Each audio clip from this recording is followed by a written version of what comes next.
Good evening, welcome back. My name is Marisol Colquitt, author of Finding True Love Through Online Dating, a Christian Woman's Guide, now available on Amazon, eBay, as well as my website, www.marisolcolquitt.com. I'm not gonna speak a lot tonight because I've been meaning to finish this chapter, so I'm just gonna dive in. I'm just gonna pick up from where we left off last Thursday. We're reading through chapter 1. Don't know when. I wonder when we're gonna finish this book. 40 and waiting. Basically, I share my experience. You know what it was like to be 40 and still waiting for your husband, still waiting for somebody. You know, you don't have any prospects, and everybody around you is single or married or not available. So I was hoping that, you know, there's somebody else out there who's 40 right now, or maybe late 30s, or maybe early 50s, you know, who's praying for somebody, and you don't have any options right now. So I'm praying that this book will bless you, especially this chapter. Again, Finding True Love Through Online Dating, a Christian Woman's Guide by Marisol Colquitt. Nobody knew me in Petra, so what did I have to lose? I sensed that I shouldn't go, but ignored my gut feeling. And if you want to backtrack on what we were reading, just check my previous videos, okay? Nobody knew me in Petra, so what did I have to lose? I sensed that I shouldn't go, but ignored my gut feeling. I wanted to break my self-imposed rules for once, so I said yes to the stranger. Sure enough, just before dark, the hotel manager picked me up and told me he was going to take me to a place called Little Petra. He bragged about its most beautiful, starry sky ever, which only got me excited. Unbeknownst to me, Little Petra was in the middle of the village, but isolated enough that none of the villagers could see or hear us. By then, it was too late for me to leave or escape. Darkness had enveloped the area, or the entire area. Acting blasé, I pretended I was totally comfortable in my surroundings while praying fervently and silently. The last thing I wanted was for the man to sense my fear. Granted, the man looked harmless enough. He was a little bony and only about 5'6" tall. Not menacing or overpowering. However, I was keenly aware of the precarious situation I was in. The man pointed upward. I looked up and saw that the night sky was a blanket of stars, with the Milky Way almost crystal clear. The stars looked so big and so near, as if they were within our reach. The whole skyscape took my breath away. It sure was the most glorious and starry sky I had ever seen in my life. After about an hour of stargazing and polite comments, we made our way back into town. Although the night sky was so breathtaking, I was more than happy to get out of Little Petra in one piece. I thanked the man profusely and said goodbye. To be fair, he was a perfect gentleman the entire time. He didn't even try to touch my hand, but still. You would think I would have learned my lesson, but no. After exploring Petra for a few more days, I joined other hotel guests in exploring Wadi Rum. We then made our way to Aqaba, a coastal city in Jordan. In Aqaba, I bumped into an Italian Jordanian man who claimed to be a master scuba diver. He offered to take me snorkeling. Since I had heard so much about how beautiful the Red Sea was, I thought the opportunity was too incredible to pass up. I had quickly forgotten about my dating exploit with a stranger in Petra. I was a relatively good swimmer at the time. We'd stay on the shore, so how dangerous could it get? Again, I ignored the warning signs not to go. I felt like a bird that had been set free from its cage, so I said yes again. If anything, since nothing happened to me in Little Petra, it may have emboldened me to try again. Excuse me.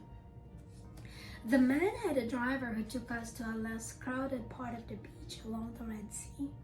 First red flag. I was really hoping we would be among the crowd. I quickly knew the man was up to no good. Once again, I felt trapped. I ran to the sea excitedly, trying to make light of the situation. At first, the Jordanian pretended to be a gentleman. He patiently guided me and showed me the bright and colorful world under the sea. He pointed out the different kinds of fish and corals underneath. He may have been telling the truth about being a master scuba diver after all. Before we knew it, the sun was already setting. The man grabbed me from the back and held me in his arms in the water. So, this is it, I thought. First, a hug, then maybe a kiss. Then what? Is this what happens in a real day? I quickly regretted my decision to come. What was I thinking? I didn't want the stranger to be my first kiss. But what could I do if he forced me? And what if it doesn't stop there? Again, all I could do was pray silently and desperately that God would somehow rescue me for the second time in a row. I was well aware that I'd put myself in a similar situation once again. I begged God to spare me just the same. I promised that I would never give in to my loneliness and curiosity again. By then, the beach was almost empty. Fear crept up my spine. Even if I screamed, I didn't think anybody would come to my rescue. Being in a Middle Eastern country, some might even blame me instead. But God proved himself faithful once again, despite my unfaithfulness. After brushing off more advances from him, the man abruptly gave up and asked the driver to take me back to my hotel. I was floored. I could not believe he was letting me go just like that. I held my breath until I reached my hotel safely. Looking back, my dangerous escapades made me realize how my loneliness made me so vulnerable. 1 Peter 5:8 clearly warns us to be watchful as the devil prowls like a roaring lion, seeking someone to devour. I could have easily been devoured if not for God's grace. And I wanted to stop there because I wanted to touch on this. Many times, when I was single, I always wondered, why is this lady, dating this guy who's clearly not the right fit for her? Or why is this guy who's supposed to be a Christian dating an ungodly woman, which of course we know is wrong?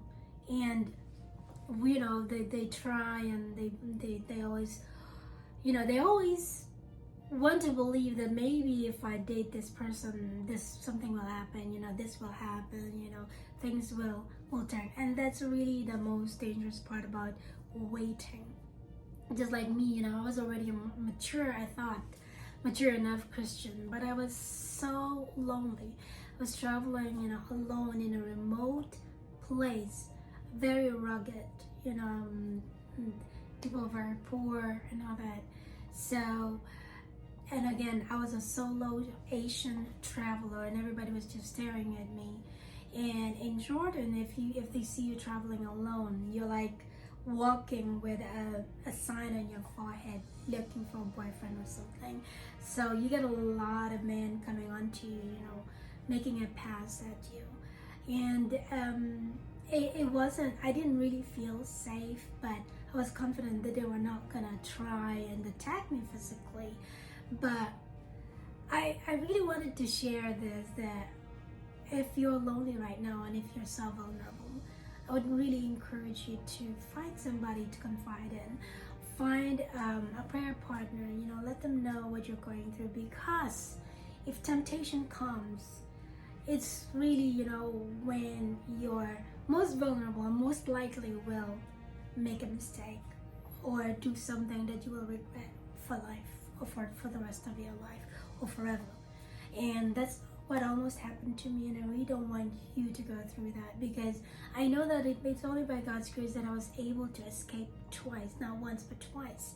And I put myself in a very bad situation, in a very dangerous situation. And again, when you're lonely, you can do stupid things, okay? And I don't want you to make that mistake. So I'll hope to see you next week. If you don't have a copy, I encourage you to get a copy right now, okay? God bless you. You are loved and you have not been forgotten. Amen.